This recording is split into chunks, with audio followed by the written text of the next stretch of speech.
Hello students, once again welcome back to my YouTube channel the genius physics. Students, आज हम discuss करते हैं about the interaction of alpha particle with positive core, it means nucleus.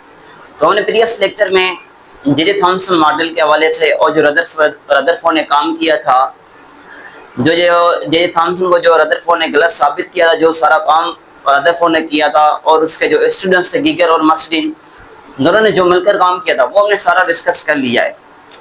आज हम discuss करते हैं कि interaction of alpha particle with positive core. आपको पता था कि अगर एटम के सरफेस पर कोई अल्फा पार्टिकल क्रॉस कर रहा था near to atomic surface, if any particle alpha particle is going to cross, you will observe that it show small deflection. If same particle is going to cross near to nucleus, it will show high deflection. वो high deflection show करेगा। ये चीजें हमने discuss की थी। तो आज same way से हम उसको बिल्कुल मैथमेटिकली वे से फर्दर वेरीफाई करते हैं, चेकअप करते हैं कितनी एंगल पर डिफ्लेक्शन होगी। तो मतलब यहाँ पर दो इंटरेक्शन हो सकते हैं। एक interaction of alpha particle with positive core, एक इंटरेक्शन ये interaction of alpha particle with electron के साथ इंटरेक्शन क्या है, क्योंकि एटॉमिक सरफेस पर इलेक्ट्रॉन ही तो होता है ना। तो दैट्स व्हाई वी से कि interaction of alpha particle with electron. और आज जो हम डिस्कस करेंगे वो ये होगा interaction of alpha particle with positive core, it means nucleus. तो हमने ये चीज पढ़ी है। Let's suppose this is a atom.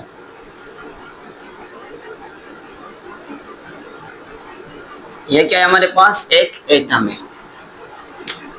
अगर कोई रेडिएशन इस एटॉमिक सरफेस पर क्रॉस करेगा, एटॉमिक सरफेस के क्लोज क्रॉस करेगा, तो उसमें डिफ्लेक्शन थोड़ी सी कम होगी। सपोज करें ये पार्टिकल इधर से क्रॉस करता है तो इसमें ये डिफ्लेक्शन आएगी इस तरह। अगर इधर से क्रॉस करता है तो उसमें इस तरह डिफ्लेक्शन आएगी। अगर सेंटर पर हिट करता है तो वो सेम एंगल पर बैकअप पे 180 डिग्री पर वो बैकअप पे रिफ्लेक्ट बैक होगा। ये चीजें हमने पढ़ी थी। मैंने आपको ये चीज भी बताई थी कि जो एटॉम की सरफेस है, इस सरफेस पर जो इलेक्ट्रिक फील्ड होती है वो होती है 10⁻13 वोल्ट पर मीटर। ओके, एटॉमिक सरफेस, जो एटम का सरफेस है उस पर, जो इस एटम का न्यूक्लियस है, इस न्यूक्लियर के सरफेस पर जो फील्ड होती है वो फील्ड होती है 10⁻21 वोल्ट पर मीटर। तो जो डिफरेंस ऑफ इलेक्ट्रिक फील्ड है इन दोनों में वो क्या है, वो है एक्चुअली 10⁸ वोल्ट पर metre. It means electric field of atomic surface is 10⁸ time less than that of electric field at nuclear surface. या न्यूक्लियर सरफेस की जो इलेक्ट्रिक फील्ड है वो 10⁸ टाइम ज्यादा है किससे, electric field on the surface of atom से। और ये चीज भी मैंने बताई थी, इसकी फील्ड ज्यादा है तो इसमें डिफ्लेक्शन ज्यादा होगी, ये ज्यादा फोर्स लगाएगा। इस एटॉमिक सरफेस की जो फील्ड है वो कम है तो यहाँ पर फोर्स क्या होगा, कम होगा। तो मैंने मैथमेटिकली आपको बताया था कि फोर्स कितना लगेगा। तो मैंने बताया था जो न्यूक्लियस का फोर्स है अल्फा पार्टिकल पर वो कितना था, 10 बिलियन टाइम्स था as compare to force on the atomic surface. जो न्यूक्लियर फोर्स था, एक सेंस होगा था जो न्यूक्लियर फोर्स है, जो न्यूक्लियर फोर्स था वो 10 बिलियन टाइम्स ज्यादा था as compare to atomic surface. तो आज के इस लेक्चर में हम डिस्कस करेंगे कि किस एंगल्स पर ये डिफ्लेक्शन होती है, वो मिनिमम क्या एंगल हो सकती है जिस पर ये डिफ्लेक्शन वगैरह पॉसिबल हो सकती है, और कितने रेडिएशन इससे डिफ्लेक्ट हो सकते हैं। ये चीजें हम आज के इस लेक्चर में डिस्कस करेंगे, ठीक है। तो देखें, जैसे ही अल्फा पार्टिकल इंटरेक्ट करेगा इस न्यूक्लियस के साथ, जो आज का लेक्चर है वो क्या है, हम इंटरेक्ट करते हैं किसके साथ, पॉजिटिव कोर के साथ इंटरेक्ट करते हैं, न्यूक्लियस के साथ इंटरेक्ट करते हैं। And next lecture we will interact with electron के साथ इंटरेक्शन में कितनी क्या डिफ्लेक्शन होती है, और एटॉमिक सरफेस या एटॉमिक सरफेस के लिए बात सेम है, या न्यूक्लियर सरफेस के लिए न्यूक्लियर सरफेस के साथ क्या इंटरेक्शन होता है, अल्फा पार्टिकल किस तरह होता है, आज ये डिस्कस करते हैं, ठीक है। तो आज की जो डिस्कशन है वो इस पर है। सपोज करें this is the nucleus. Okay, आपको पता है जो एटॉमिक सरफेस है, पूरे एटम का जो डिस्टेंस है एक होता है एटॉमिक डिस्टेंस, एक होता है न्यूक्लियर डिस्टेंस। तो यहाँ पर हम कंसीडर करेंगे न्यूक्लियर डिस्टेंस। जो न्यूक्लियर डिस्टेंस है वो है 10⁻⁻⁻ में 15 मीटर, 10⁻⁻⁻ मीटर, क्योंकि नेगेटिव में जितना वैल्यू बड़ा होता है उतना कम होता है। ये इसकी डिस्टेंस है, न्यूक्लियर रेडियस। और जो पूरे एटम का डिस्टेंस है वो है 10⁻⁻10 मीटर। अब जैसे ही अल्फा पार्टिकल इसके साथ इंटरेक्ट करेगा, जैसे अल्फा पार्टिकल इसके साथ इंटरेक्ट करेगा तो इसमें क्या होगी, इसमें डिफ्लेक्शन होगी। इसको जाना इस तरह था, मगर due to this force, due to this electric field, it will deflect. ये डिफ्लेक्शन शो करेगा किसी एंगल पर। ओके, हमें ये चीज मालूम करना है कितनी एंगल पर इसमें डिफ्लेक्शन होती है। ओके, अगर ये पार्टिकल इधर से जाएगा तो उसमें जाहिर सी बात इस तरह डिफ्लेक्शन होगी, जाना इस तरह था पार्टिकल को, but due to this force this will deflect back, this will deflect, ये डिफ्लेक्ट होगा। ओके, दूसरी पॉइंट, ये रेडिएशन जितना न्यूक्लियस से ज्यादा दूर होगा उसमें उतनी डिफ्लेक्शन कम आएगी, जितना न्यूक्लियस से ज्यादा दूर होगा उसमें डिफ्लेक्शन उतनी कम आएगी। और जितना ये रेडिएशन अल्फा पार्टिकल इस न्यूक्लियस के करीब होगा उसमें डिफ्लेक्शन ज्यादा आएगी, उसमें डिफ्लेक्शन ज्यादा आएगी। तो याद रखें ये एमसीक्यू इस तरह आ सकता है, when alpha particle is much more close than that of nucleus then it will observe this deflection. वो कितनी डिफ्लेक्शन ऑब्जर्व करेगा, it will observe low deflection, high deflection, या it will observe no any deflection, option D none of this. तो keep in mind, when it is too much close to nucleus it will observe high deflection, when it is at distance, at large distance from nucleus, it will observe low deflection. Let's suppose this is radiation 1, this is radiation 2, this is radiation 3, this is radiation 4. Now there are 4 radiations, 4 alpha particles. Now you will observe that this 4 radiation, 4 alpha particle, 4th alpha particle will observe low electrostatic force. इस पर जो force लगेगा वो क्या होगा, low होगा। And this alpha particle at position 1, this will show high deflection because it is too much close to nucleus. ये nucleus के बिल्कुल क्लोज है। ओके, ये न्यूक्लियस के बिल्कुल क्लोज है, तो जितना ये न्यूक्लियस के क्लोज होगा उसमें ज्यादा फोर्स लगेगी। ओके, तो सपोज करें इसमें डिफ्लेक्शन आए इस तरह, तो याद रखें जब इसमें डिफ्लेक्शन आती है तो ये जो पाथ फॉलो करता है उस पाथ को कहते हैं हाइपरबोला। वो पाथ क्या होता है, वो पाथ होता है हमारे पास हाइपरबोला।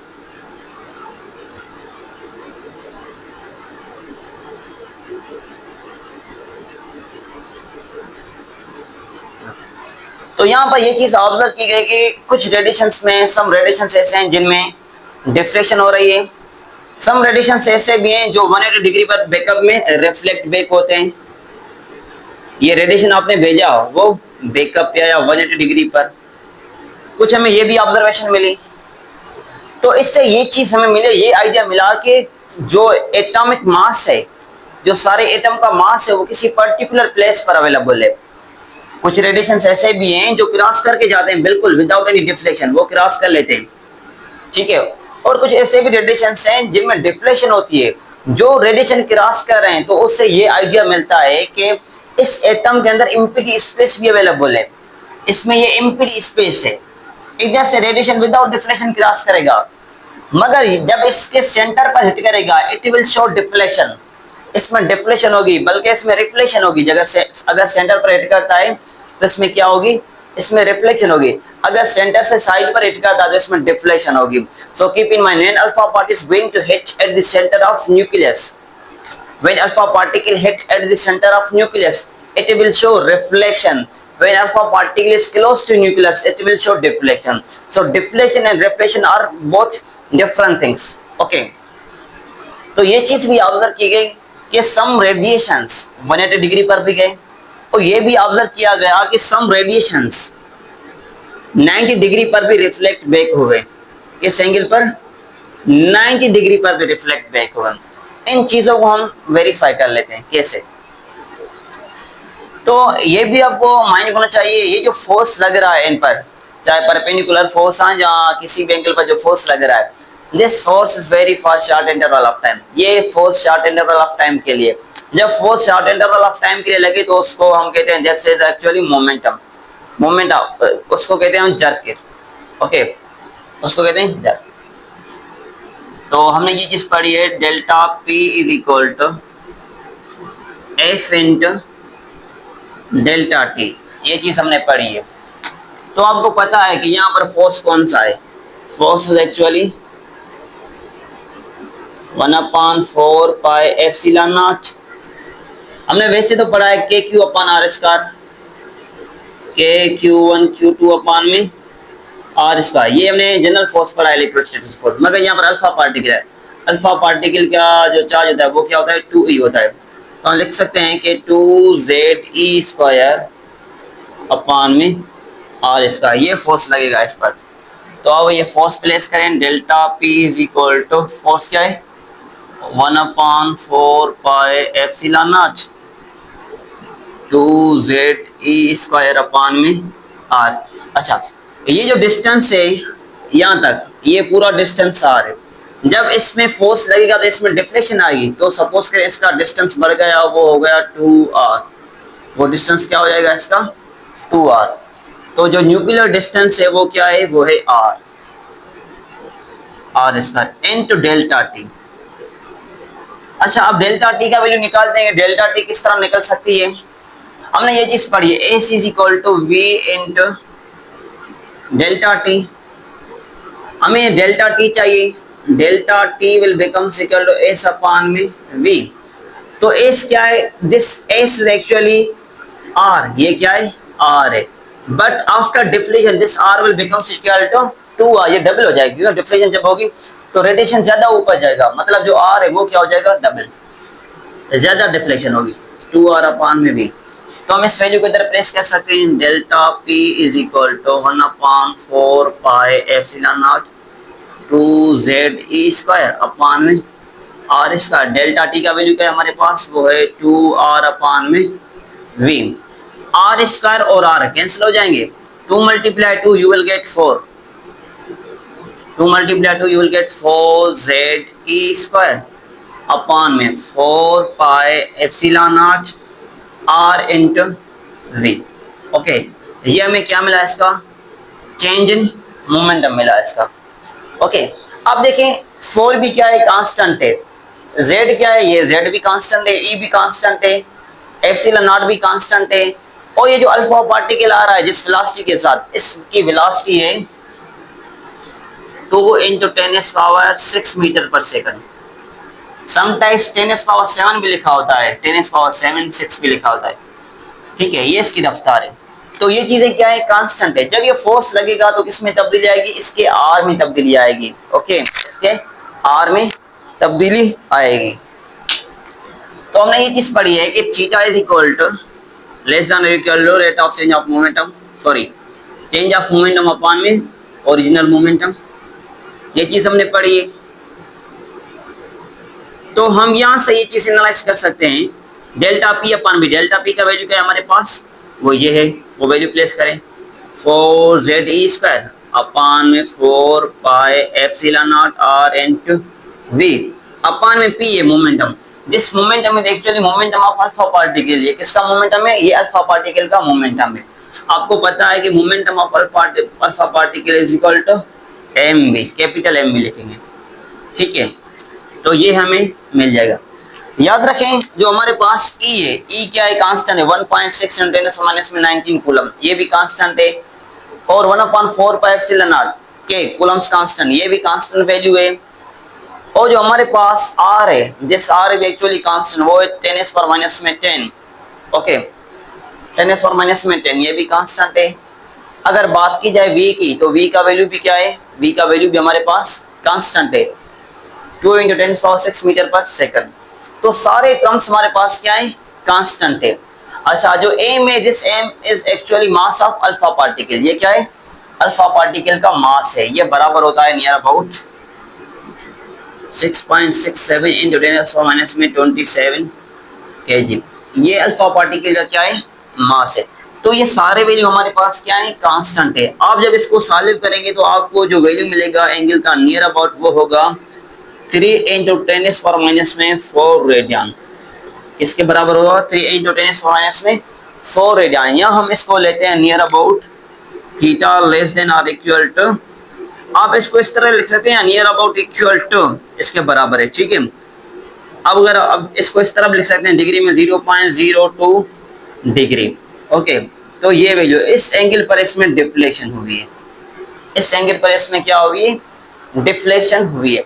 जब गीगर और मर्सडी ने ये एक्सपेरिमेंटल वेरीफाई किया, परफॉर्म किया, तो जो मोस्ट इंपॉर्टेंट पॉइंट अभी जो है ना मेन कॉन्सेप्ट है, गीगर और मर्सडी ने ये जो कॉन्सेप्ट लिया, ये जो एक्सपेरिमेंटल वेरीफाई किया, प्रूफ किया, तो गीगर और मर्सडी ने ये चीज मालूम की कि जो उन्होंने एक्सपेरिमेंटल सेटअप में एक लेयर लिया था, उस लेयर की जो थिकनेस थी वो तकरीबन नियर अबाउट थी 10⁻⁴ थिक लेयर के बराबर थी, 10⁻⁴ के बराबर थी। तो याद रखें 10⁻, या मैं ये चीज लिख लेता हूं, एटॉमिक थिक लेयर कितना था, 10⁻⁴ एटॉमिक थिक लेयर, इतना एटॉमिक थिक लेयर था। और उन्होंने ये चीज मालूम की, उन्होंने ये चीज आइडेंटिफाई की, जो डिफ्लेक्शन हो रही है इस केस में जो डिफ्लेक्शन हो रही है, वो डिफ्लेक्शन क्या थी, डिफ्लेक्शन हो रही थी एंगल पर 0.01 डिग्री पर, ये उस पर डिफ्लेक्शन हो रही थी। और उन्होंने ये एक अल्फा पार्टिकल की डिफ्लेक्शन है, ये एक अल्फा पार्टिकल की डिफ्लेक्शन वो है 0.01 डिग्री। अगर एवरेज की बात की जाए तो उन्होंने एवरेज निकाली, जब एवरेज निकालेंगे ऊपर से बार देंगे, तो उन्होंने एवरेज निकाली कि एवरेज जो डिफ्लेक्शन है वो एक्चुअली किस पर है, 1 डिग्री पर है, 1 डिग्री पर डिफ्लेक्शन हो रहे हैं। और उन्होंने ये चीज भी मालूम की कि हमारे पास ऐसे भी पार्टिकल्स अवेलेबल हैं जिनकी डिफ्लेक्शन ग्रेटर देन 1 डिग्री है। गीगर और मर्सडी ने ये चीज मालूम की कि पर लेयर पर जो डिफ्लेक्शन है वो क्या है, 0.01 डिग्री है, और जो एवरेज डिफ्लेक्शन है वो है क्या, 1 डिग्री है। पर लेयर डिफ्लेक्शन क्या है, 0.01 डिग्री, जो एवरेज डिफ्लेक्शन है वो क्या है, वो है 1 डिग्री। और गीगर और मर्सडी ने ये चीज भी मालूम की कि there are also some particles which are deflecting at angle of 90 degree. उन्होंने ये चीज भी मालूम की हमारे पास ऐसे पार्टिकल्स भी अवेलेबल है, एक्सपेरिमेंट में मालूम हुए, जिनकी डिफ्लेक्शन 90 डिग्री पर होगी, ओके। तो उन्होंने ये चीज कही कि अगर हम 8000 अल्फा पार्टिकल्स को या हीलियम न्यूक्लियाई मतलब अल्फा पार्टिकल 8000 अल्फा पार्टिकल्स को इमिट आउट करें, तो उनमें से एक पार्टिकल 90 डिग्री पर डिफ्लेक्ट होगा। उनमें से एक अल्फा पार्टिकल, एक हीलियम न्यूक्लियाई जो डिफ्लेक्ट होगा वो किस पर होगा, वो डिफ्लेक्ट होगा angle of 90 degree. So that was not impressive, ये चीज कोई इम्प्रेसिव नहीं थी। तो उन्होंने उसको थोड़ा सा अल्टरनेटिव वे से ऑब्जर्व किया। इस चीज को, इस बात को मैं वन टाइम रिपीट कर लेता हूँ। गीगर और मर्सडी ने ये चीज एक्सपेरिमेंटल वेरीफाई की, प्रूफ किया कि जो डिफ्लेक्शन हुई पर लेयर पर, एक लेयर के साथ जो डिफ्लेक्शन थी वो क्या थी, 0.01 डिग्री डिफ्लेक्शन थी। और उन्होंने कहा जो एवरेज डिफ्लेक्शन है वो नियर अबाउट 1 डिग्री है, जो एवरेज डिफ्लेक्शन मिली वो क्या है, 1 डिग्री है। और उन्होंने ये चीज भी मालूम की, उन्होंने ये भी बताया कि हमें एक्सपेरिमेंट में कुछ ऐसे भी रेडिएशंस मिले हैं जिनकी डिफ्लेक्शन 1 डिग्री से ज्यादा है, नियर टू 90 डिग्री, 1 डिग्री से ज्यादा है, नियर टू 90 डिग्री। उन्होंने कहा अगर हम 8000 अल्फा पार्टिकल्स को, उन्हें बताया कितने पार्टिकल्स जा सकते हैं, उन्होंने ये चीज मालूम की कि अगर हम 8000 पार्टिकल्स को बम्बार्ड कराएं तो उनमें से एक पार्टिकल जो है ना वो 90 डिग्री पर डिफ्लेक्ट होगा। But that was not impressive, ये चीज को इम्प्रेसिव नहीं थी कि उन्होंने कहा कि 8000 अल्फा पार्टिकल्स बहुत कम पार्टिकल्स है, उनमें से एक पार्टिकल 90 डिग्री पर गया तो क्या होगा। तो उन्होंने इसको थोड़ा सा फर्दर मॉडिफाई किया। किस तरह किया उसको देखते हैं। मैं इसको रिमूव कर लेता हूँ, ठीक है, या इसको रिमूव कर लेते हैं।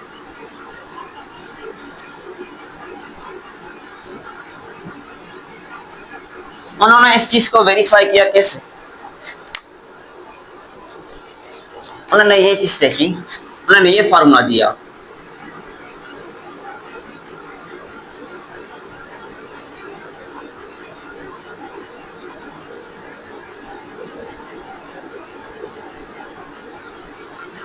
उन्होंने हमें ये फार्मूला दिया के पी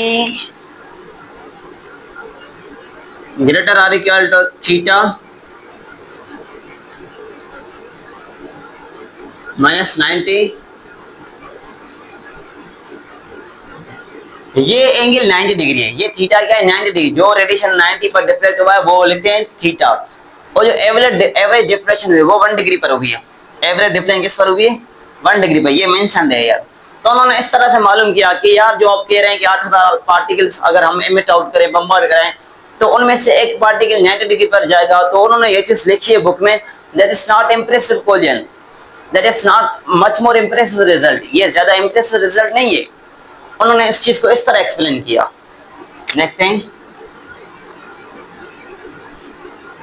e पावर, अब थीटा क्या है, theta is equal to 90 degree, upon में क्या है, अच्छा ऊपर होल स्क्वायर भी है, और एवरेज थीटा में क्या मिली, एवरेज थीटा में मिली, मैंने आपको बताया कि 1 डिग्री, जो पर लेयर डिफ्लेक्शन थी वो क्या थी 0.01 डिग्री थी, जो एवरेज थी वो क्या थी 1 डिग्री, यहाँ पर एवरेज पूछा गया हमसे 1 डिग्री होल स्क्वायर। आप इसको सॉल्व करेंगे तो आपको मिलेगा e पावर माइनस 8100, ओके। आप जब इसको सॉल्व करेंगे तो आपको मिल जाएगा 10 पावर माइनस में 3500। तो उन्होंने ये चीज मालूम की कि 1 only out of 10 power 3500, 10 power 3500 particles में से जस्ट ओनली 1 पार्टिकल 90 डिग्री पर डिफ्लेक्ट हो सकता है, जस्ट ओनली 1 पार्टिकल डिफ्लेक्ट हो सकता है from the 10 power 3500 alpha particle में से एक पार्टिकल 90 डिग्री पर डिफ्लेक्ट हो सकता है, अदरवाइज नहीं होंगे, ओके। तो दैट वाज एक्चुअली वर्क, तो ये था इसका काम। तो मैं इसको 1 टाइम रिवाइज कर लेता हूँ इधर से। जो साइंटिस्ट थे उन्होंने गीगर और मर्सिडीन ने ये चीज एक्सपेरिमेंटल वेरीफाई की कि जो एटॉमिक थिक लेयर है वो उन्होंने कंसीडर की थी 10 पावर 4 एटॉमिक थिक लेयर। उन्होंने कहा जो एक लेयर, उस एक लेयर से जो डिफ्लेक्शन होती है वो होती है 0.01 डिग्री के हिसाब से, जो एवरेज डिफ्लेक्शन है वो है 1 डिग्री पर, 1 डिग्री पर, ओके। बात समझ में नहीं आई? नहीं सर, रिपीट करें, ओके। गीगर और मर्सिडीन ने जो डिफ्लेक्शन ऑब्जर्व की पर लेयर, एक लेयर के हिसाब से उनको डिफ्लेक्शन मिली थी 0.01 डिग्री पर, और उन्होंने कहा जो एवरेज डिफ्लेक्शन है 10 power 4 atomic layer thick layer के हिसाब से जो एवरेज डिफ्लेक्शन है वो हमें मिली 1 डिग्री। उन्होंने ये किया और उन्होंने ये एक्सपेरिमेंट करते करते ये भी चीज ऑब्जर्व की और ये भी बताया कि हमें ऐसे भी पार्टिकल्स मिले जिनकी डिफ्लेक्शन 90 डिग्री पर हुई है, जिनकी डिफ्लेक्शन 90 डिग्री पर हुई है। उन्होंने कहा ये रेयर केस है। उन्होंने कहा अगर हम 8000 अल्फा पार्टिकल्स को बम्बार्ड कराएं किसी न्यूक्लियस पर तो हमें उनमें से एक पार्टिकल की डिफ्लेक्शन 90 डिग्री पर मिलेगी। अगर 8000 अल्फा पार्टिकल्स को हीलियम न्यूक्लियाई को बम्बार्ड कराएं किसी न्यूक्लियस पर तो हमें एक पार्टिकल जस्ट मिलेगा 90 डिग्री पर। तो उन्होंने कहा that was not too much impressive result, ये कोई ज्यादा इंप्रेसिव रिजल्ट नहीं था। तो उन्होंने उसको अदर वे से इस तरह वेरीफाई किया, P bracket greater or equal to theta is equal to e power minus में थीटा अपान में एवरेज थीटा। ये थीटा वो थीटा है ऊपर वाली, ये थीटा है जिस पर 90 डिग्री बनी है, वो अल्फा पार्टिकल जिस पर 90 डिग्री बनती है वो उसकी थीटा है। ये जो एवरेज थीटा है ये वो है जिसकी एवरेज क्या मिले हमें 1 डिग्री मिली है।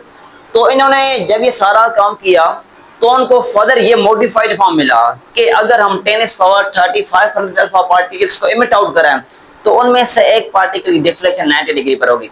पहले इन्होंने कहा अगर हम 8000 अल्फा पार्टिकल को बम्बार्ड करें उनमें से एक पार्टिकल की डिफ्लेक्शन 90 डिग्री पर मिलेगी। फर्दर उन्होंने मॉडिफाई किया कि that is not too much impressive result. उनको फिर ये चीज मिली कि अगर हम 10 power 3500 these are too much high number of alpha particles, अगर हम इतने अल्फा पार्टिकल्स बम्बार्ड कराएं तो उनमें से एक अल्फा पार्टिकल हमें मिल सकता है 90 डिग्री पर, एक अल्फा पार्टिकल हमें मिल सकता है 90 डिग्री पर। So that was actually work of J Thomson का ये वर्क था जो गीगर और मर्सिडीन ने भी इसको सरंजाम दिया, काम किया इन पर भी। तो ये हमारे पास थी interaction of alpha particle with positive core या न्यूक्लियस। अब हम नेक्स्ट वीडियो लेक्चर में डिस्कस करेंगे कि interaction of alpha particle with electron, electron के साथ इंटरेक्शन क्या है इसका। ठीक है, इट्स ओके। मैं 1 टाइम इसको रिपीट कर लेता हूँ, ओके। गीगर और मर्सिडी ने ये चीज मालूम की कि कुछ ऐसे पार्टिकल्स थे जो एटॉमिक पर एटॉमिक लेयर जिनकी डिफ्लेक्शन थी वो थी 0.01 डिग्री। जो पर लेयर डिफ्लेक्शन मिली उनको मिली 0.01 डिग्री डिफ्लेक्शन मिली। और जो एवरेज डिफ्लेक्शन उन्होंने ऑब्जर्व की, उन्होंने ये चीज ऑब्जर्व की कि जो एवरेज डिफ्लेक्शन है वो that is actually eight angle of 1 degree, 1 degree पर एवरेज डिफ्लेक्शन मिल रही है। ओके, तो फर्दर इन्होंने ये चीज एक्सपेरिमेंट करते हुए आइडेंटिफाई की कि हमारे पास कुछ ऐसे भी पार्टिकल्स हैं जिनकी डिफ्लेक्शन 90 डिग्री पर होती है, जिनकी डिफ्लेक्शन 90 डिग्री पर होती है।